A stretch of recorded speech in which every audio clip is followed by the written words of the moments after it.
sua Bíblia, primeiro livro de Coríntios, capítulo 4, versículo 1 a seguir. 1 Coríntios, capítulo 4, versículo 1 a seguir. Já justificando a ausência do presbítero irmão Fábio, ele me mandou a mensagem dizendo que está com muita dor de cabeça, não está muito bem já desde hoje de manhã, e nós já oramos, nós já cremos que Deus já operou, já fez a obra, né? 1 Coríntios capítulo 4, versículo 1 a 6, que diz assim a palavra do Senhor: que os homens nos considerem como ministro de Cristo e despenseiros dos mistérios de Deus. Além disso, requer-se nos despenseiros que cada um se ache fiel.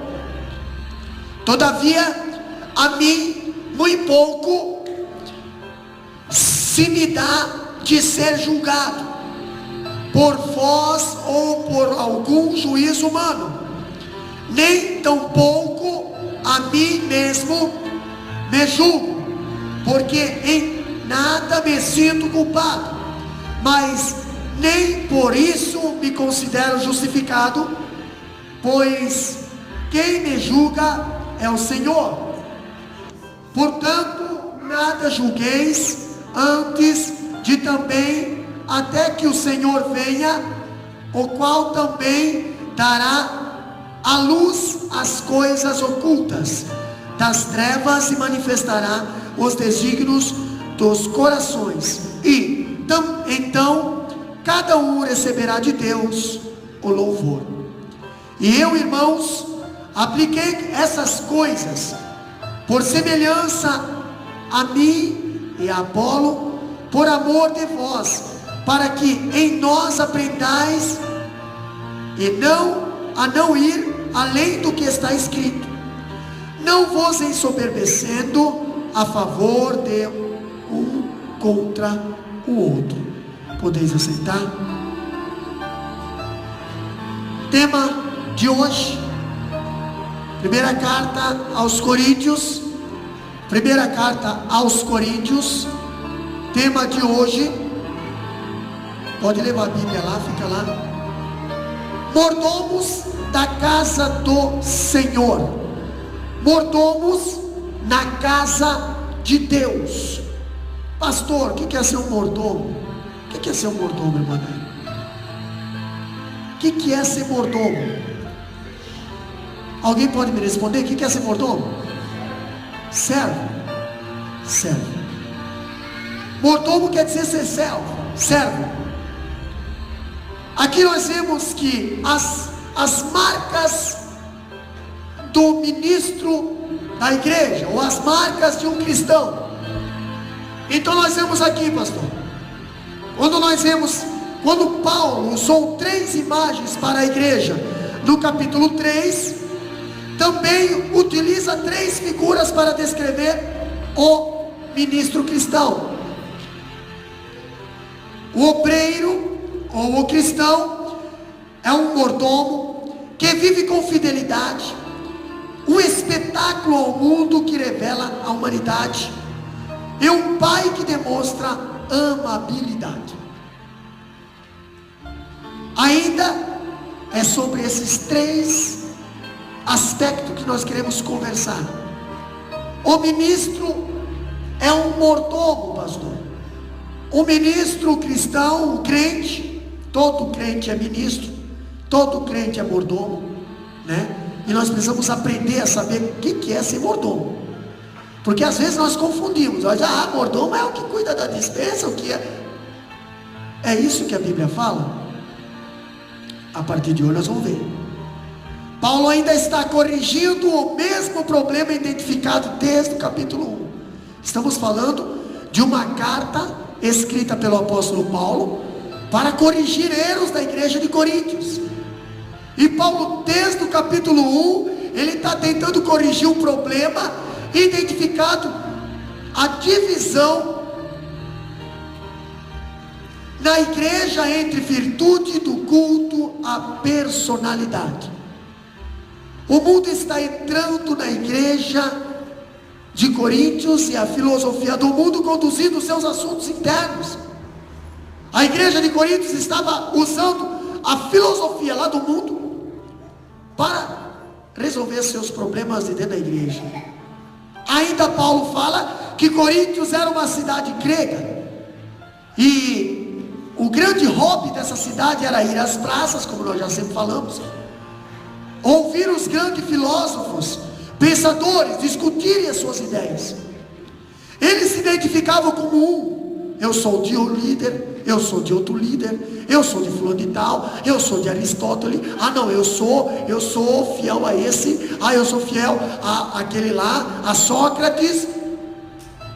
E centrando-se em seus líderes, os coríntios estavam prestando fidelidade a homens e não a Deus. E nós vimos num versículo que nós lemos há uns capítulos atrás, que o próprio Paulo fala: vocês dizem aí, eu sou de Paulo, eu sou de Apolo, eu sou de Cefas, eu sou de Cristo. Essa era a maneira que o mundo se comportava e ensinava. Agora, sempre que a igreja segue os grandes nomes e gira em torno de homens, está imitando o mundo, não a Deus.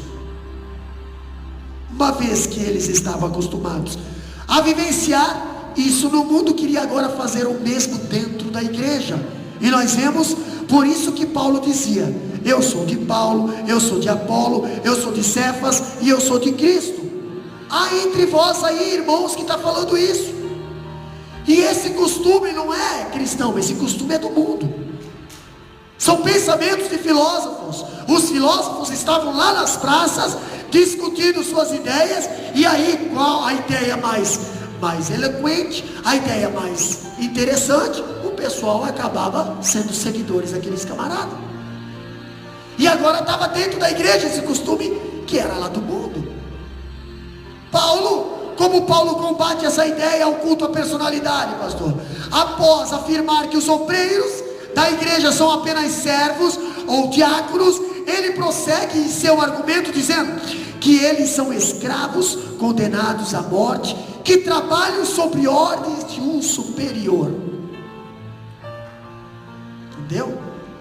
Muitas das vezes, quem que você é? Eu sou ministro. Quem você é? Eu sou presbítero. Eu sou evangelista. Eu sou pastor. Eu sou diácono. Eu sou líder. O que é isso? O que significa ser ministro?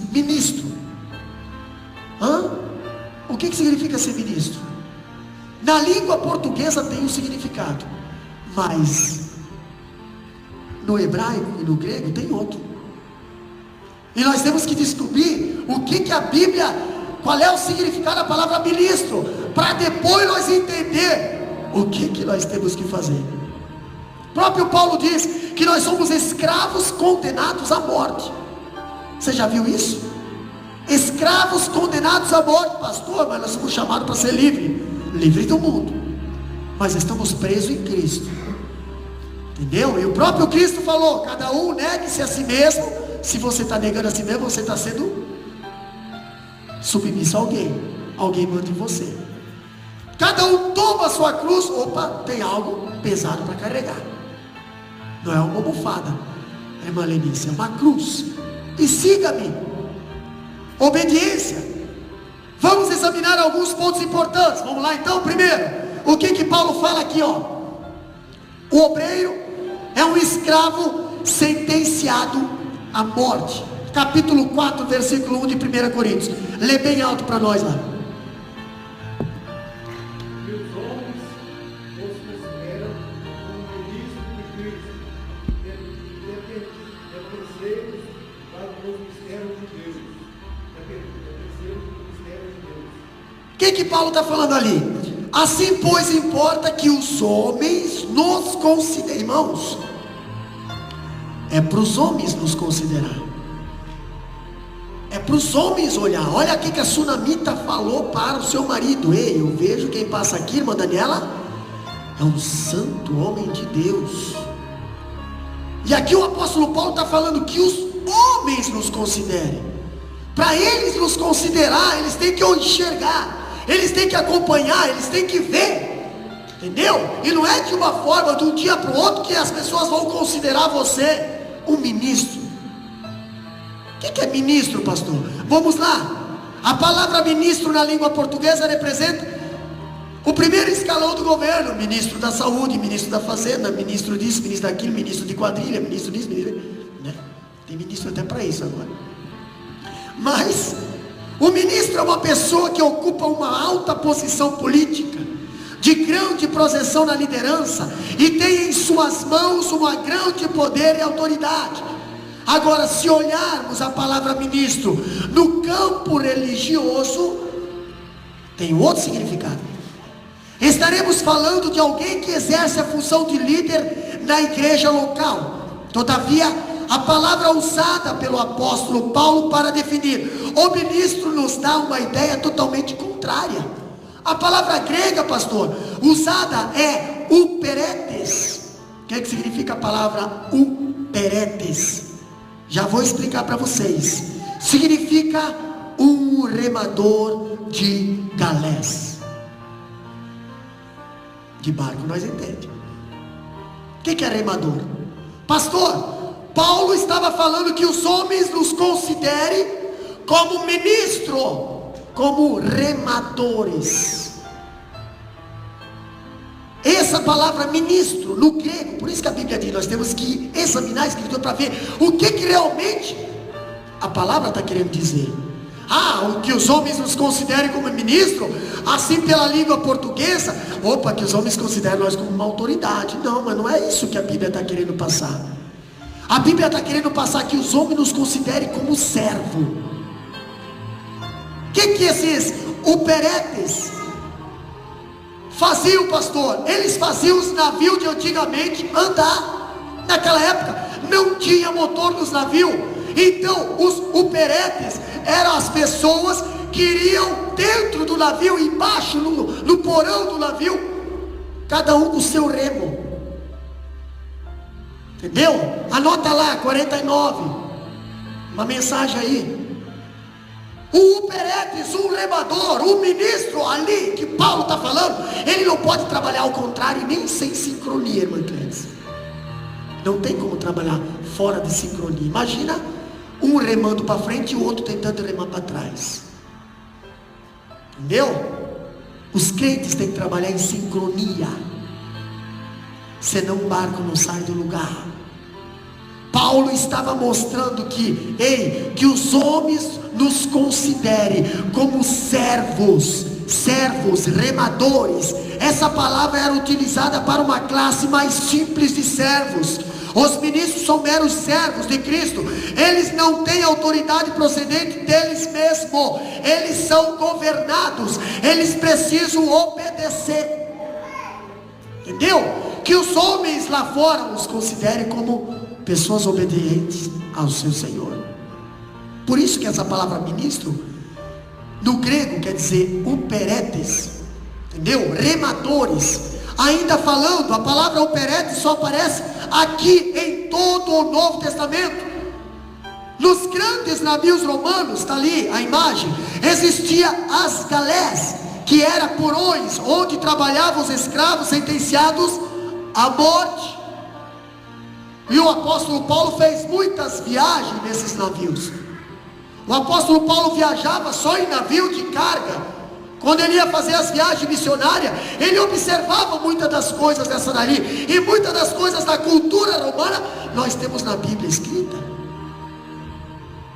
Quando eu vejo o apóstolo Paulo falando, eles tinham em seus pés amarrados com grossas correntes e trabalhavam a exaustão sob o flagelo de chicotes até a morte. Ainda, Paulo diz que o ministro não deve ser colocado no pedestal como um dono da igreja, como um capitão do navio, mas antes deve ser visto como um escravo que serve ao capitão até a morte. Está vendo em que lugar os ministros estão na obra do Senhor? Lugar de servos até a morte. Aí a gente entende, irmão Irmã Daniela, quando a Bíblia diz aquele versículo assim, ó, aquele que não negar a si mesmo, sabe o que é negar a si mesmo? É morrer pela causa do mestre. É morrer pela causa do mestre. Ainda diz que Paulo está dizendo para não colocarmos os holofotes sobre o homem, porque importa que os homens nos considerem como operetes e não como capitães do navio. Irmãos, tem muito cristão hoje na face da terra que não se comporta mais como servo, e sim como um capitão, e sim como o dono do navio, ou vice-versa, e sim como o dono da igreja. É muito sério isso, entendeu? A Bíblia diz: o meu povo era por falta de conhecimento. Se eles conhecessem, se eles estivessem em culto de ensino que nem vocês hoje, eles já saberiam saber qual era a diferença de ministro da terra e ministro do céu. O ministro da terra, ele quer estar nos holofotes, mas o ministro do céu, ele está lá, ele quase nem aparece, mas o trabalho dele faz o barco andar. O trabalho dele faz o capitão ir aonde for. Por quê? Porque o capitão consegue usar ele. Ele está sob obediência do seu capitão. O obreiro da igreja é um escravo, já sentenciado à morte, que deve obedecer às ordens do capitão do navio, Senhor Jesus. A igreja é um navio, e temos muita tripulação. Todos eles são operetes, todos eles são remadores. Não existe nenhum capitão na igreja. O único líder da igreja é o Senhor Jesus. Entendeu? Pastor, quando eu vejo Paulo falando sobre isso, eu vejo a segunda coisa, que o obreiro, ele é um mordomo que obedece às ordens do seu senhor. O que é ser mordomo? Mordomo é o que cuida da casa. Mordomo é o que manda na casa. É o que cuida ou o que manda? Paulo usa agora uma nova figura. Ele diz que o cristão, ou o obreiro, é um dispenseiro ou mordomo. Já ouvimos muitas mensagens sobre dispenseiros, né? Pois é. Mas a gente precisa entender o que é ser dispenseiro. A palavra grega usada por Paulo é oikonomos. Oikonomos. De onde vem a nossa palavra mordomo? A palavra mordomo vem do grego oikonomos. O que significa oikonomos? De onde vem? O ministro é um dispenseiro, aquele que toma conta da casa do seu senhor. Isso é ser dispenseiro. E o que é tomar conta da casa do Senhor, pastor? Olha aqui. Em relação ao dono da casa, o mordomo era um escravo, mas em relação aos outros serviçais, ele era superintendente. Vamos dar um exemplo na Bíblia, entendeu? Você vê que o Marcos, ele escreve o Evangelho de Marcos para os romanos. Ele apresenta Jesus como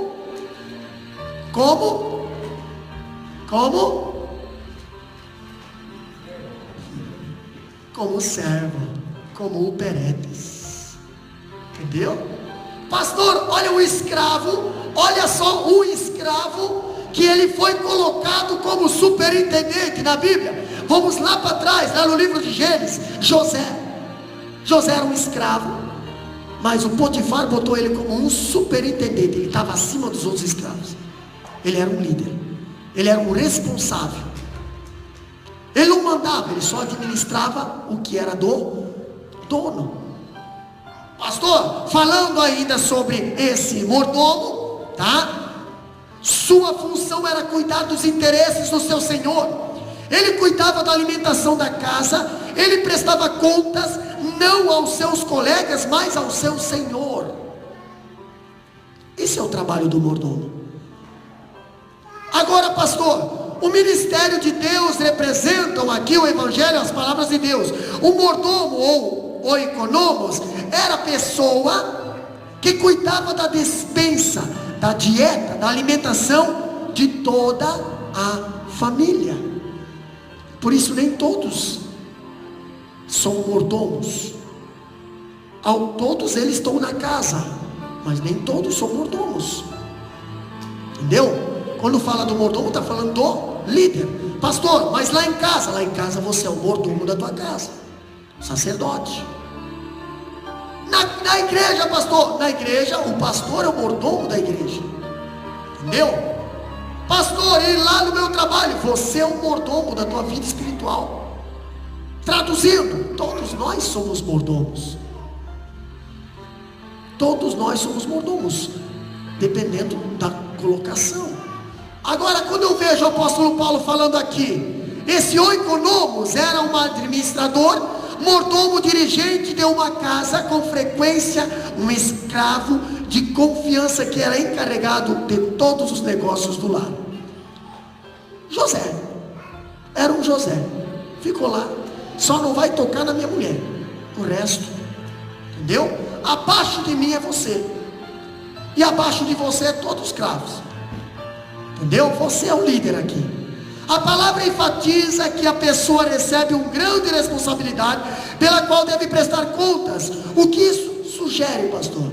Primeiro, se nós for olhar, o mordomo, ele não era da competência dele, do mordomo, prover alimento para a família.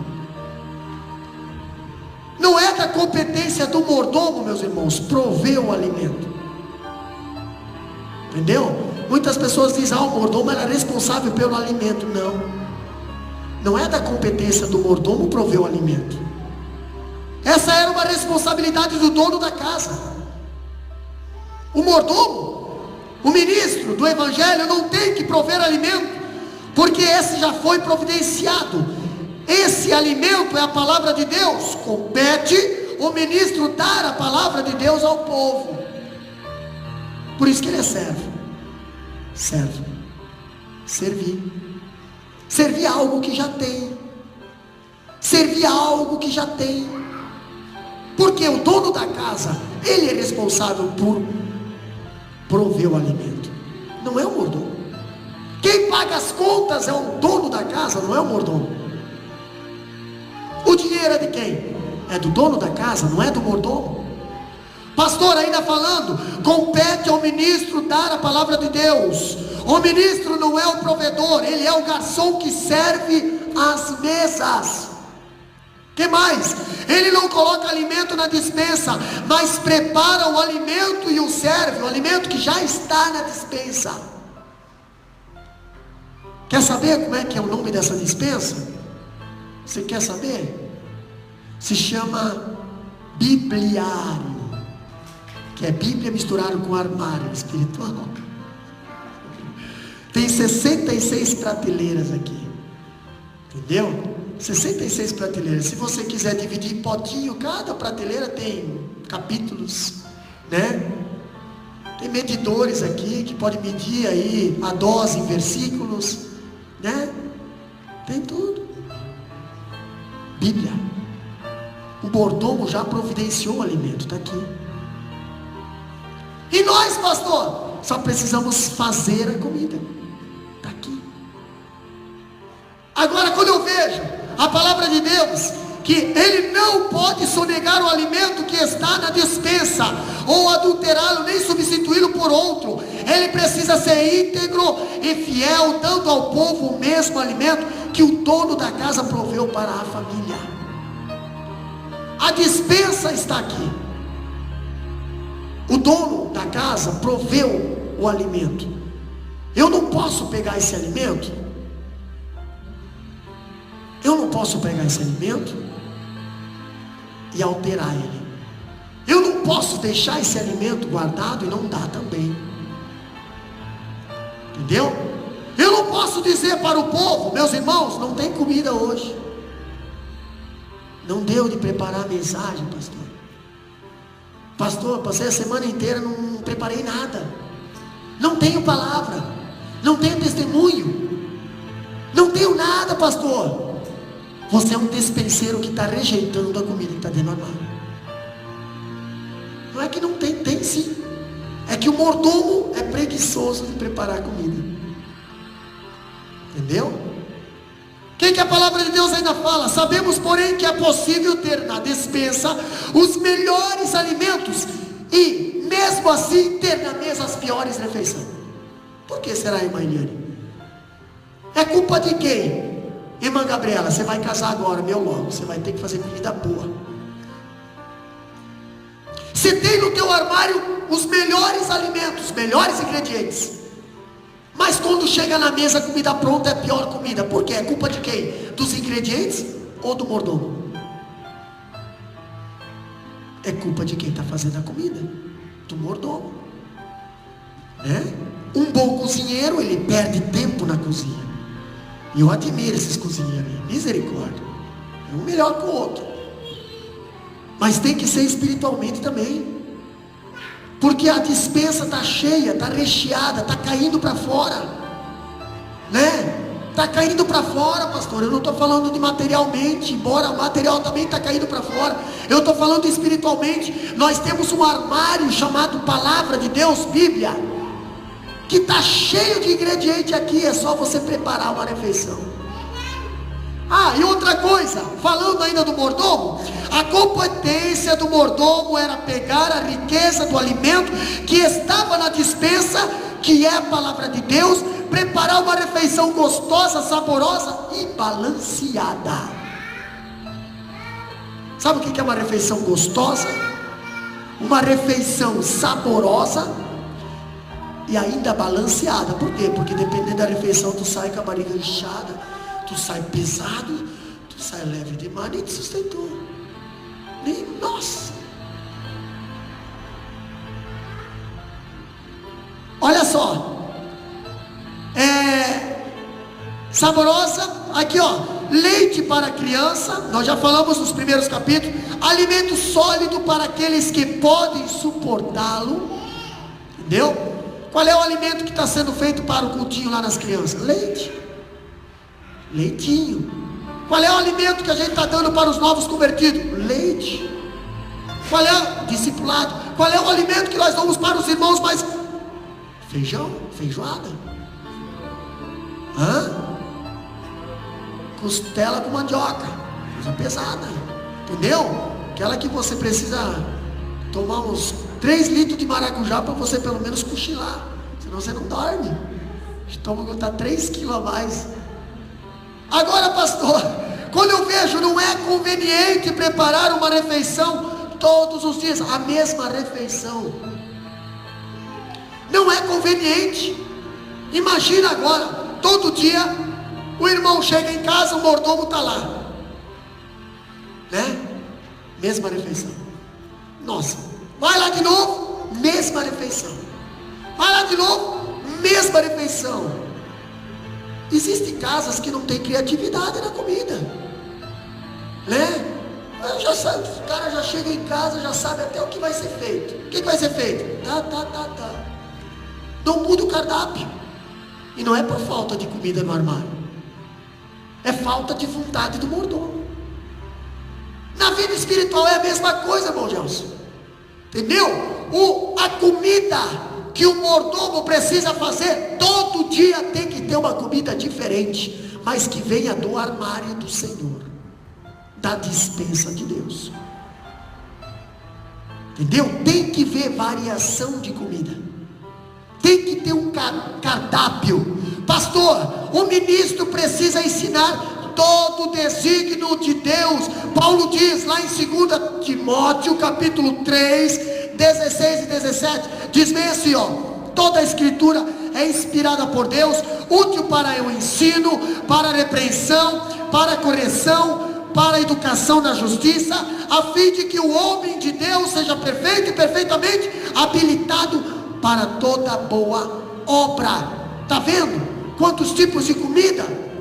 Vai ter dia que nós vamos comer ensino, vai ter dia que nós vamos comer educação e justiça, vai ter dia que nós vamos comer repreensão, vai ter dia que nós vamos comer exortação, motivação, cura, libertação. Todo dia nós temos que ter um catálogo diferente. Entendeu? Ainda falando sobre o catálogo, nós vemos que uma outra coisa do mordomo, não era função do mordomo buscar nova provisão, ou servir qualquer alimento que não fosse provido pelo dono da casa. O mordomo não precisava se preocupar. O mordomo não precisava buscar alimento. O mordomo não precisava mudar a comida. Ah, peraí, o dono da casa comprou a comida errada. Não. Qual é que era a função do mordomo? A palavra de Deus deve ser ensinada de formas variadas. Paulo diz para ensinarmos todo conselho. Abre lá a Bíblia em Atos capítulo 20, versículo 27. Estudo de Atos lá em Biluína. Atos capítulo 20, versículo 27. Lê bem alto.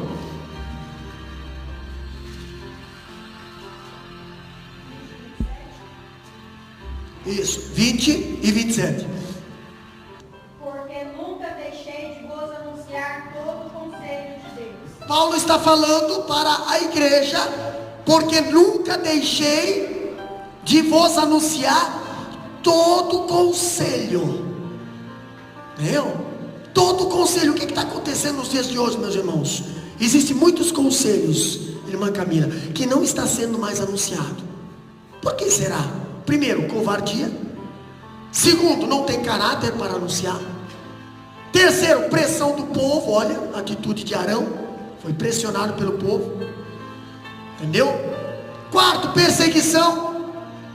Mas quem está em Cristo não tem medo. Nós aprendemos lá em Biluína, no estudo domingo à noite. Quem está em Cristo não tem medo. Quem não está em Cristo tem medo. Paulo diz que por nunca deixei de vos anunciar todo o conselho. Eu anunciei todo o conselho. Hoje não temos mais profetas, nem apóstolos como tinha na igreja primitiva. Eles pregavam mensagens de revelação. Quando o profeta dizia, assim diz o Senhor, eles estavam recebendo uma mensagem inspirada, inédita e nova da parte de Deus. Pastor, e hoje?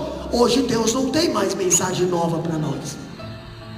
Hoje, quando o profeta vai profetizar, ou vai pregar, ou vai cantar, ele tem que tirar a profecia do armário chamado Palavra de Deus.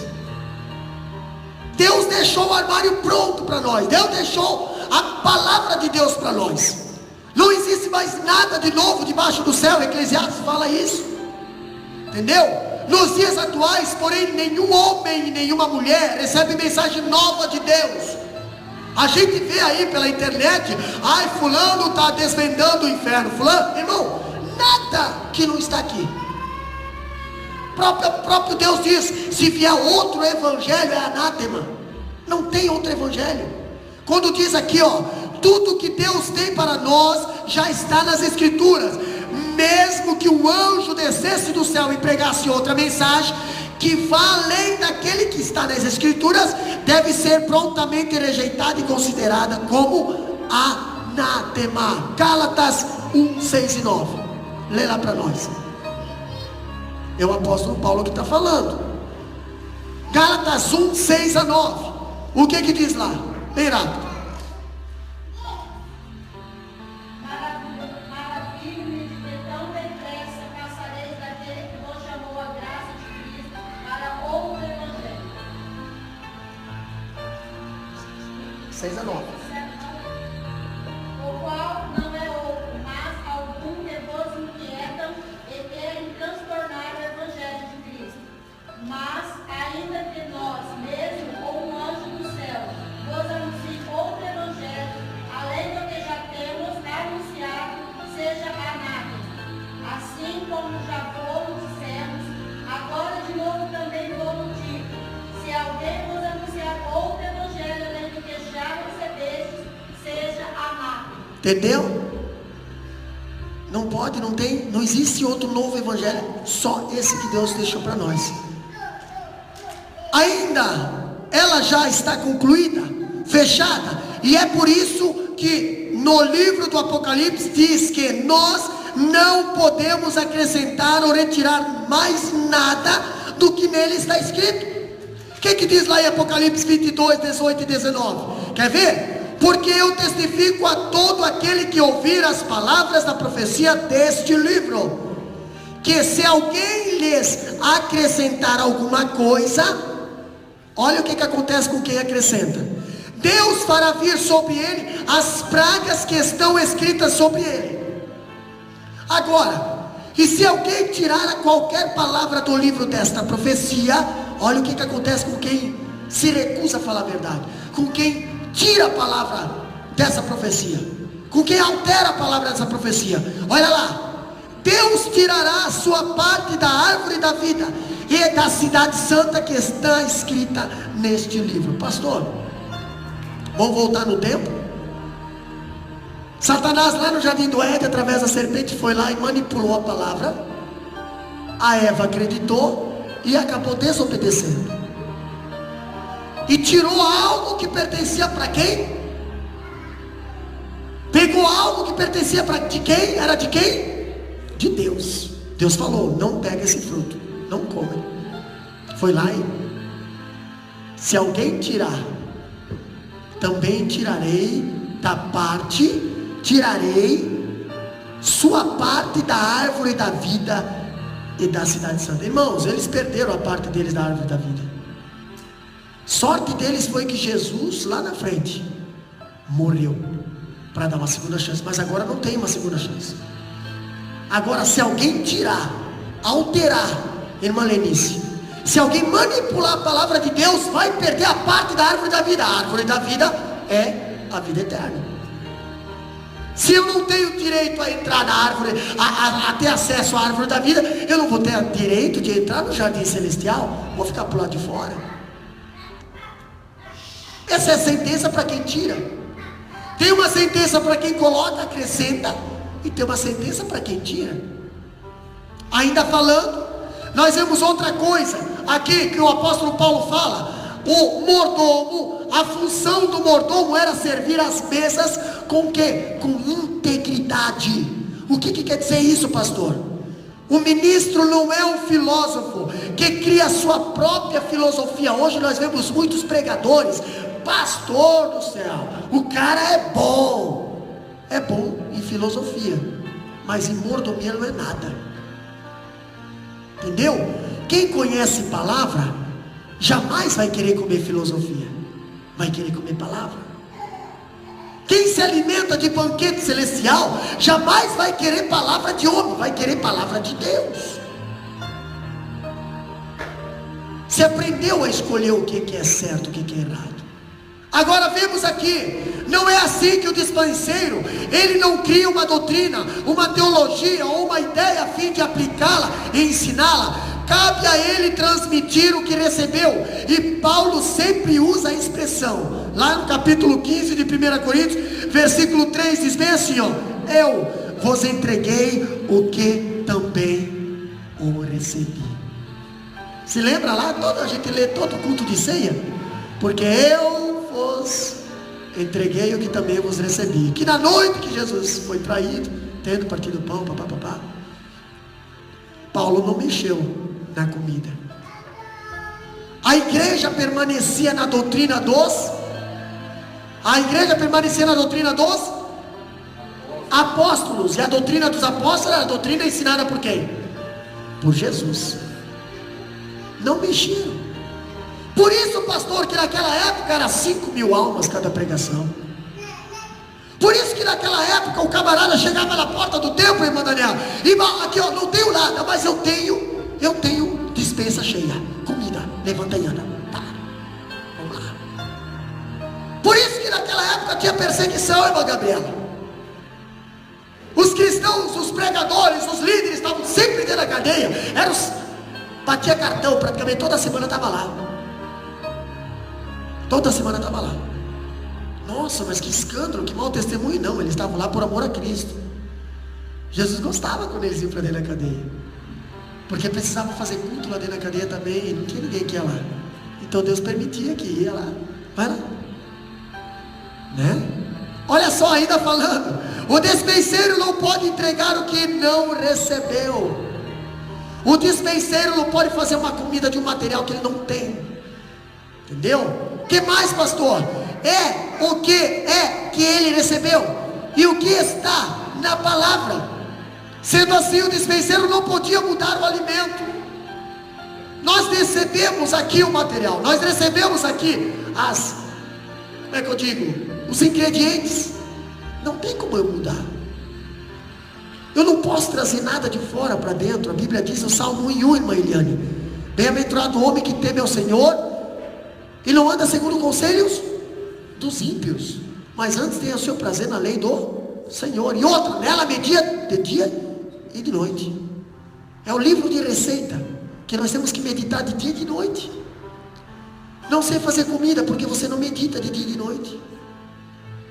Você não saberia fazer. O que o apóstolo Paulo está falando? De igual forma, nós não podemos mudar a mensagem. Também o despenseiro não podia adulterar o alimento. Ou seja, ele não podia mudar o conteúdo, substância e a essência do alimento. Não tem como nós mudar a mensagem, pastor. É pecado, é pecado. Entendeu? E pronto. Não é pecado, não é pecado. Nós não podemos mudar a mensagem para agradar o consumidor. O que está acontecendo nos últimos dias? A igreja, a falsa igreja, os falsos profetas estão mudando a mensagem, estão mudando a sã doutrina, estão mudando o comportamento, estão mudando a forma de adorar a Deus, estão trocando Jesus por Ternésio. Para quê, pastor? Só para ter uma igreja cheia de pessoas convencidas. Uma igreja câncer, que está cheia de infecção, pessoas que não se arrependem do pecado, tem medo das consequências, mas não se arrepende. Deus se agrada de corações arrependidos, corações constrangidos. Por isso que Paulo, lá no livro de Atos, nós vimos algumas domingo atrás, ele pregou, e a segunda mensagem que ele pregou lá no Pórtico de Salomão foi bem assim, arrependei-vos e convertei-vos, porque vocês se dizem cristão, mas vocês mataram o próprio Cristo. Paulo pregou o arrependimento. Nós não podemos mudar nem diluir a palavra de Deus. Eu vou diluir um pouquinho a palavra de Deus aqui, irmã Cláudia. Por quê? Porque senão vai ser muito pesado. Aí vai ser, não, irmão, você tem que dar a palavra de Deus da maneira que ela veio. Nada de diluir, nada de ficar mais ralinho, porque ela não vai fazer efeito. Entendeu? Ainda falando, o despenseiro não podia acrescentar nenhum alimento no cardápio, além daquele que estava na despensa. Vamos fazer aqui uma adoração, vamos fazer um culto de pregação aqui, mas vamos injetar alguma coisa lá de fora. Por exemplo, São João, vamos injetar uma fogueirinha aqui, vamos fazer um negocinho aqui dentro da igreja, porque é Natal, vamos fazer um negocinho mais meio virado Papai Noel, mas meio virado Pinheirinho aqui. Não, irmão, não podemos injetar nada lá de fora aqui dentro. É Páscoa, vamos injetar aí os ovinhos da Páscoa, vamos iludir nossas crianças com um cestinho de ovinho da Páscoa e dizer que é o coelhinho que trouxe. Mentira, não existe coelhinho, nem põe ovo coelhinho. Vamos ensinar nossos filhos o verdadeiro significado da Páscoa, o verdadeiro significado do Natal. Não dilua e também não traga nada lá de fora para tentar acrescentar na palavra. Não existe isso, irmão. Que mais? A palavra de Deus cura, mas você tem que ter um copo d'água aí. Vamos trazer um copo d'água, vamos trazer uma enxada, vamos trazer uma vassoura, vamos trazer aí um pano, um lencinho. Não existe isso. O despenseiro não pode acrescentar nada que não esteja na despensa, e a despensa aqui não fala nada disso. O despenseiro precisa saber o que tem na despensa. Tem muito despenseiro que não sabe o que tem na despensa, Diácono Mané, mas quer fazer comida, quer falar grosso, quer apontar dedo, quer profetizar, quer pregar, quer ministrar, quer sair por aí sendo um conferencista, quer fazer, irmão, misericórdia. Alguns meses atrás eu estava conversando com uma pessoa, eu falei, irmão, primeiro você se conserta. Não sai por aí levando palavra não, porque primeiro você precisa conhecer o que está na despensa. Senão você vai fazer comida e vai botar os outros a perder. E o despenseiro tem que ser responsável pela comida. Qual é o pastor que vai deixar alguém trazer comida para o seu rebanho, se ele não conhece? botar as ovelhinhas tudo com dor de barriga. Não, Senhor. Você precisa conhecer o que está na despensa. E o que está na despensa, a despensa nunca Deus deixou faltar nada. Na nossa despensa talvez pode faltar alguma coisa. Amanhã nós vamos comprar. Mas na despensa de Deus, todo dia ela está completa. Todo dia tem pão, água e leite para nós. Não falta, pastor. Tu pode comer em abundância, tu pode se panturar. Ela não vai te causar dor de barriga. Ela não estraga. Nós vimos aqui na última ceia sobre o pão do céu. Ela não estraga, não sobra e também não falta. Essa é a despensa de Deus. Quando falamos ainda sobre a despensa, nós não podemos pregar o evangelho e mais alguma coisa. A igreja de Corinto estava passando por essa dificuldade. Eles queriam pregar e mais alguma coisa. Ainda o evangelho, somente o evangelho, e todo o evangelho. Finalmente, o despenseiro não podia reter as iguarias que o Senhor da casa havia provido para toda a casa, para toda a família. Ele tinha que distribuir todo o alimento que o seu Senhor providenciaria para a família e para o restante da casa. O despenseiro não podia reter a comida. Não. Hoje nós vemos muitas igrejas magrelas, raquíticas, cheias de meninice, mas sem fundamento. Por quê? Porque o despenseiro não se preocupa em fazer alimento. O despenseiro não se preocupa em ver o que tem no armário. O despenseiro não se preocupa em alimentar a igreja. A igreja está passando fome. A igreja está trocando Jesus por Genésio. Os obreiros não se amadurecem. Estão sempre naquele minguadinho. A igreja está sempre em desunião. A igreja está sempre caminhando no mesmo lugar. A igreja tem que crescer na graça e no conhecimento. Para isso precisa ter alimentação. Nem todos gostam de sentar na mesa. Nós vemos, todo mundo tem família. E se nós não cuidar, daqui a pouco um está almoçando no sofá, outro está almoçando lá no quarto, outro está lá no escritório, outro está lá no carro. Mas o despenseiro tem que botar comida na mesa e bater o sininho. Agora é a hora de todo mundo vir para a mesa.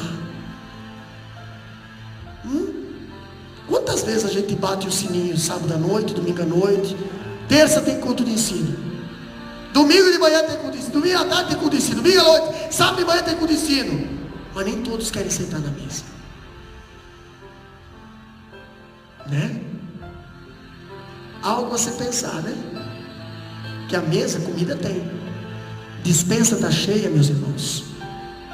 A dispensa está cheia. Falando ainda, olha aqui, ó. Ele tinha que distribuir todo o alimento do seu Senhor, providenciaria para a família.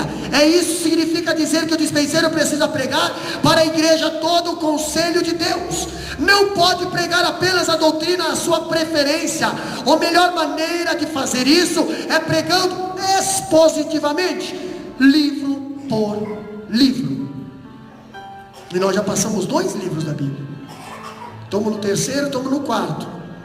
Daqui a pouco nós cortamos 66 livros aí, brincando, né?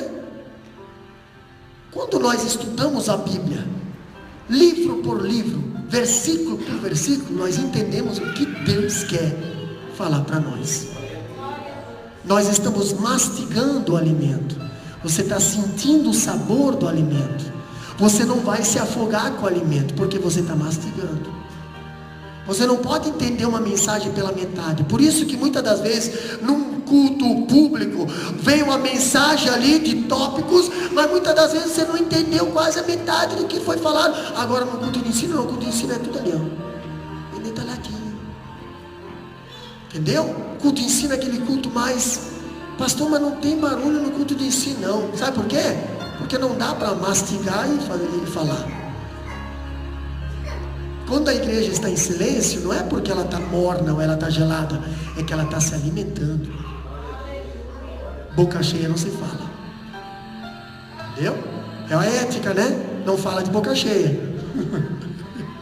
Ainda falando, não pode pregar apenas as doutrinas da sua preferência. É essa maneira mais adequada de se colocar à mesa todas as iguarias providenciadas pelo Senhor. Eu vejo algo interessante aqui ainda falando, que o dispenseiro, pastor, ele precisa ser absolutamente fiel no exercício do seu trabalho. O Senhor tem que confiar nele, ele tem que confiar no seu Senhor. Não adianta o Senhor, antes de sair de casa de manhã, falar bem assim, ó: dispenseiro, você faz assim, assim, assim, assim hoje, tá? Beleza. Chega de meio-dia, o seu Senhor chega em casa, e o camarada fez um monte de coisa lá, mas nada que o dispenseiro queria. O que acontece? A função do mordomo não era agradar as demais pessoas da casa, nem muito menos os outros servos, mas somente o dono da casa. Esse é o trabalho do dispenseiro. O dispenseiro não está para agradar ninguém, o dispenseiro só está para agradar a Deus. A Bíblia diz: importa obedecer a Deus do que ao homem. Tem muita gente hoje desobedecendo a Deus para agradar a homem, para obedecer a homem, para favorecer a homem, entendeu? Para ter privilégios de homens. Não faça isso não, vai dar certo. Quando a Bíblia diz o apóstolo Paulo, capítulo 4, versículo 2 de 1 Coríntios: ora, além disso, o que se requer dos dispenseiros é que cada um deles seja encontrado fiel. Está falando do dispenseiro. Ele seja encontrado fiel. Por quê? De acordo com a filosofia grega e a sabedoria do mundo, as pessoas valorizam a popularidade e o sucesso. Eles valorizam isso. Mas Deus requer que os dispenseiros sejam fiel à sua fidelidade. Deus não está preocupado com o teu sucesso. Deus está preocupado com a tua fidelidade. Deus não está preocupado com o teu status, que o teu status não vai levar você a lugar nenhum, com o teu grau de autoridade, com o teu grau de eloquência, com o teu grau de persuasão. Deus não está preocupado, Deus está preocupado com a tua fidelidade. Essa palavra fidelidade é o que vai te fazer levar para o céu. Quando diz ali: mas Deus requer que os dispenseiros fidelidade. Sucesso sem fidelidade é consumado fracasso. No dia em que formos prestar contas da nossa administração, o que Deus vai pesar não é o critério do sucesso, nem a tua pontualidade ou popularidade, mas sim tua vida de fidelidade. Aí a Bíblia diz assim, né? Fosse fiel no pouco, sobre o muito te colocarei. Fosse fiel no pouco, sobre o muito te colocarei. Essa palavra fidelidade, meus irmãos, tem que ser levada à risca. Tem que ser em tudo. Tem muita gente que é fiel, mas parcial. Tem muita gente que é fiel só no trigo, mas não é fiel no azeite, na azeitona. Tem muita gente que é fiel só lá no saco de arroz, mas não é fiel lá no saco de feijão. Ah, pastor, não, você tem que ser fiel em tudo. Fidelidade do dispenseiro, o dono da casa requer. Entendeu? O dono da casa requer. Quando fala o dono da casa requer, o que Deus requer do dispenseiro não é o sucesso, nem popularidade, mas fidelidade. Fidelidade ao Senhor é a missão, fidelidade ao povo também. Falando disso, nós vemos que o dispenseiro está exposto a julgamento. Por que julgamento, pastor? Sim, tem alguém sentado na mesa,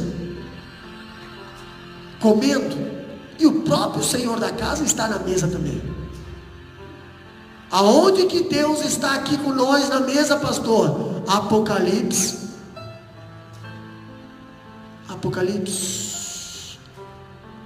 3 e alguma coisa lá, eu acho que é. Eis que estou à porta e bato. 3 e 20 alguma coisa. 3 e... Vamos lá, vamos para a Bíblia. Apocalipse 3. Abre lá, eu vou provar para você que o dono da casa está comendo com nós. 3 e 20. O que diz lá, irmã Clédia?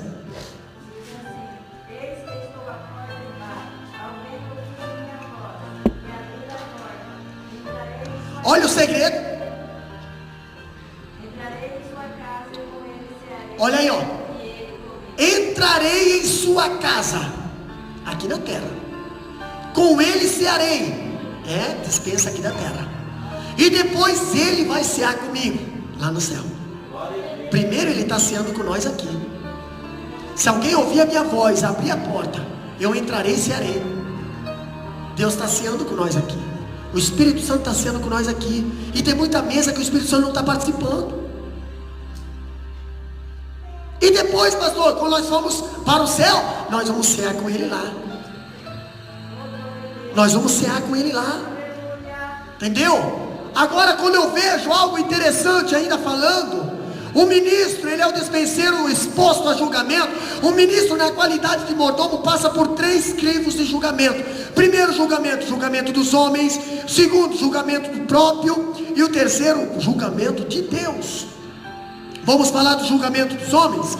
Capítulo 4, versículo 3, a parte A de 1 Coríntios, diz bem assim, o apóstolo Paulo: todavia a mim muito pouco se me dá de ser julgado por vós, ou por tribunal humano. Está falando o quê? Julgamento humano. O julgamento dos homens não é mais importante, porque nós não estamos servindo a homens, mas servindo a Deus. Paulo está dizendo que se ele fosse servo de homens, ou procurasse agradar a homens, ele não seria servo de Cristo. Gálatas 1:10, o que diz lá? Gálatas 1:10.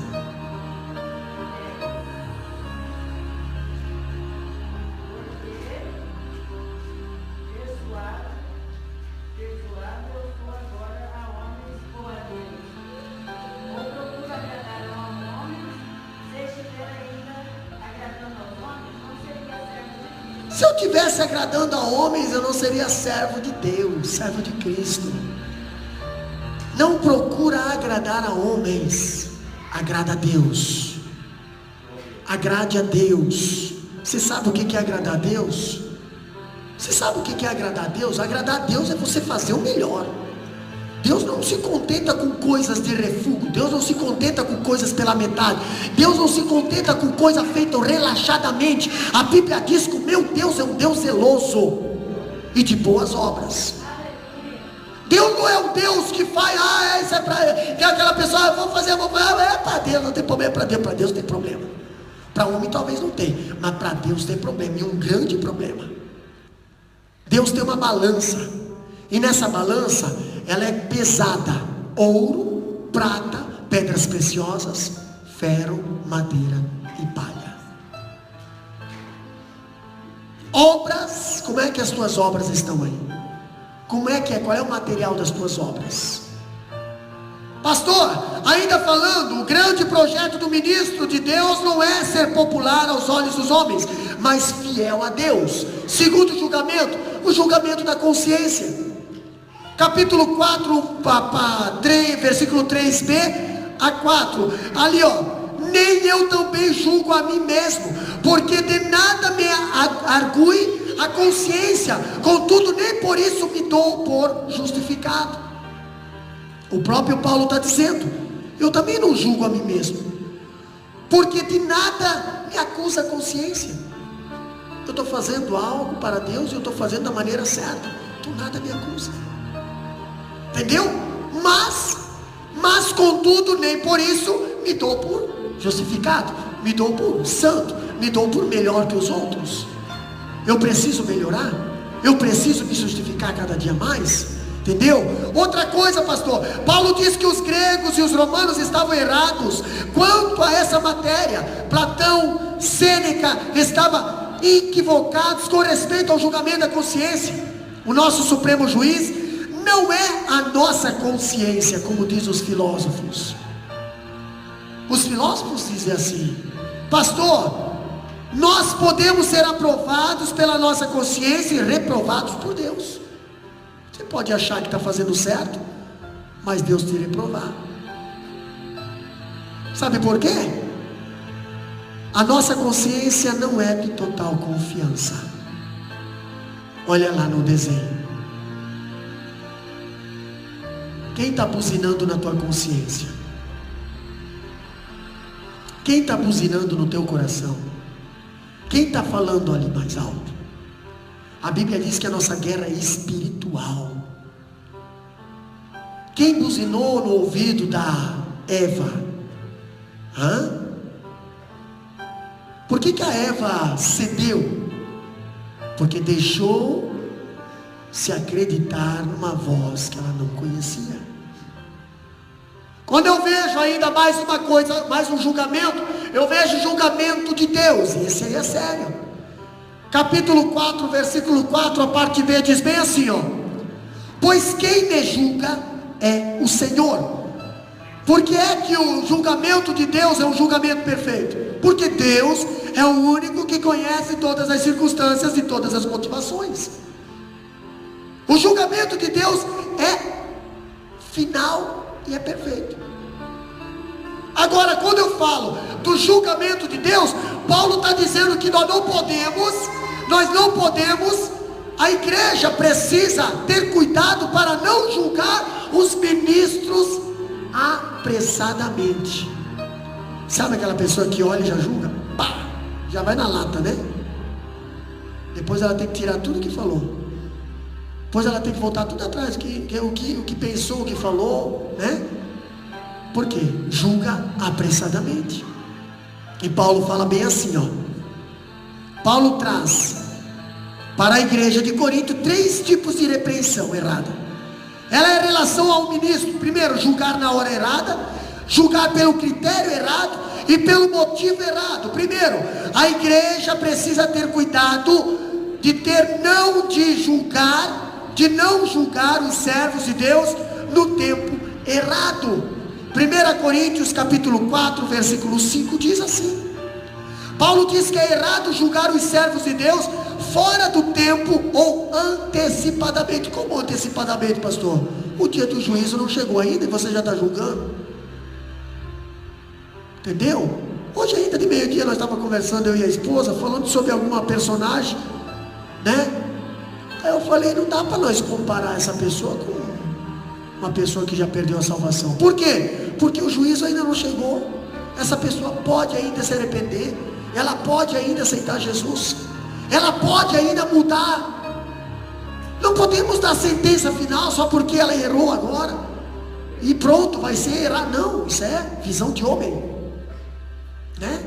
Eu creio que o Luiz Inácio Lula da Silva pode se tornar um grande pregador do Evangelho, né? Eu creio. Agora, precisa ter fé, né? Ainda diz que Paulo diz que somente na segunda vinda de Cristo é que se terá o julgamento final, completo. Somente Deus pode julgar e conhecer o coração humano, pois só Ele vê o coração do homem. 1 Samuel, capítulo 16, versículo 7, diz bem assim, pois Samuel, porque o Senhor disse a Samuel, não atentas para a sua aparência, nem para a sua altura, nem para a sua estatura, porque eu tenho rejeitado esse tipo de coisa. Eu rejeito os altos, eu rejeito os de estatura, eu rejeito a sua aparência, eu rejeito tudo, pastor. Então o que Deus aceita? O Senhor não vê como vê o homem, porque o Senhor olha para o coração. Aí, meu irmão, entra algo interessante, porque a Bíblia diz que o coração do homem ele é enganoso, mas o coração do salvo ele está cheio do Espírito Santo. Então é para esses coração que Deus vê. Deus não olha para coração ali, camarada tá bonitinho, a menina tá bonitinha ali, nossa, é uma santa, é um santo. Não é santo não, porque se fosse santo, Eliabe e Abinadab seriam um ungido rei, eram os caras, estavam lá na mesa, estavam ali do lado do pai, estavam em casa, porém desprezando as ovelhinhas do pai. Nós vemos lá na frente, quando Davi vai para a guerra, o Eliabe falando assim, quem tu deixou aquelas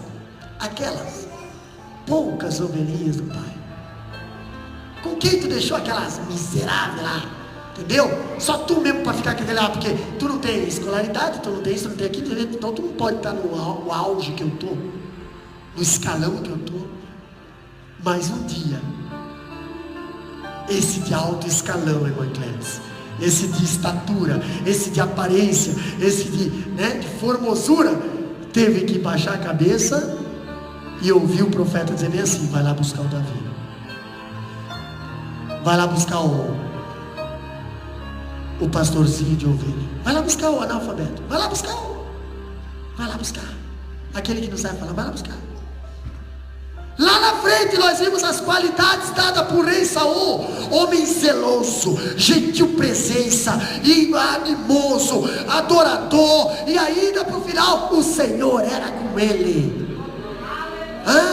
O Senhor era com ele. Interessante que aqueles que estavam em casa tinham todas as qualidades, menos o Senhor era com ele. Pastor, outra coisa ainda, o segundo cuidado que a igreja precisa ter é de não julgar os servos de Deus pelo critério errado. Qual é o critério, pastor? Olha aqui, os crentes da igreja de Coríntios estavam julgando por meio de critérios mundanos, provenientes da sabedoria humana, pois uns diziam ser de Paulo pelo fato de ele ter sido fundador da igreja, outros diziam ser de Apolo por ser esse grande eloquente pregador, e ainda outros de Cefas pelo fato de serem eles julgados judeus, prosélitos, e gostavam do rigor da lei judaica. Então a igreja estava dividida, a igreja estava ali dividida em 3 partidos, né? E nós vimos no capítulo 4, versículo 6, o apóstolo Paulo fala bem assim: estas coisas, irmãos, apliquei figuramente a mim mesmo e a Apolo por vossa causa, para que por nosso exemplo aprendais isso, não ultrapasseis o que está escrito, a fim de que ninguém se ensoberbeça a favor de um detrimento de outro. O que significa ultrapassar? O que está escrito, que diz ali no capítulo 4, versículo 6: se você tem de examinar alguém, limite-se ao ensino das escrituras. Quer julgar alguém? Julgue pelas escrituras. Não é errado você dizer que está errado certos comportamentos, desde que você se baseie aqui. O errado é você julgar aos teus próprios olhos, entendeu? Pastor, mas o julgamento é Deus que vai fazer, mas Ele vai fazer por isso aqui. No dia do juízo final, a Bíblia diz que Ele vai abrir o livro. Pronto. Vamos falar aqui sobre aquele assunto. Está aqui. Aqui diz: não terá outros ídolos. Vamos ver a história da tua vida. Opa, idolatrasse isso. Olha, me trocasse por isso. Olha, deixasse eu por isso. Nós vamos ser julgados por o que está aqui. Se você não quer ser julgado naquele dia, viva isso aqui hoje. Viva hoje isso aqui. Se alimente hoje disso aqui, para você não passar vergonha naquele dia. Que o salvo não vai passar por vergonha. O salvo nem vai ter mais esse sentimento de vergonha, porque ele vai estar no corpo glorificado, e a vergonha veio depois do pecado. A vergonha não é coisa do céu, a vergonha é coisa da terra. Nós não vamos passar vergonha. Agora o desviado, o que ficar aqui, vai passar vergonha. Vai ser atormentado pelos demônios. Olha só, tu ficou, o que adiantou não viver de aparência? O que adiantou você fingir? O que adiantou você enganar? O que adiantou? Você vai ser, entendeu? Quando a palavra de Deus fala aqui sobre a última coisa, o terceiro cuidado que a igreja precisa ter é de não julgar os servos de Deus com a motivação errada. O grupo de Paulo estava desprezando o grupo de Apolo, e o grupo de Apolo estava no grupo de Pedro. Agora, a maneira mais vil de me promover é criticar o meu irmão. É o que acontece nos dias de hoje. Eu quero me promover, então eu vou fazer o quê? Eu vou criticar o meu irmão. Eu quero crescer, eu vou derrubar o meu irmão. Entendeu? Eu quero um cara, eu vou puxar o tapete do meu irmão. Se tem uma coisa que a igreja está sofrendo nos últimos dias, é com desunião e ciúme. Desunião e ciúme. E não adianta nós dizer não tem, irmão. Isso é um espírito que você precisa se libertar. é coisa da carne. Você não consegue ver o irmão crescer. Você não consegue ver a irmã crescer. Se a irmã está crescendo, está fazendo sombra, você se morde todo. Por que isso? No céu nós vamos cantar tudo junto. No céu nós vamos cantar tudo junto.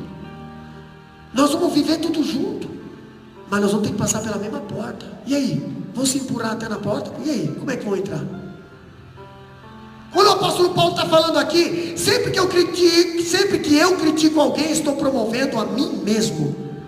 Sempre que eu começo a macular a imagem do outro, estou projetando a minha imagem. E essa maneira de agir tem uma motivação errada.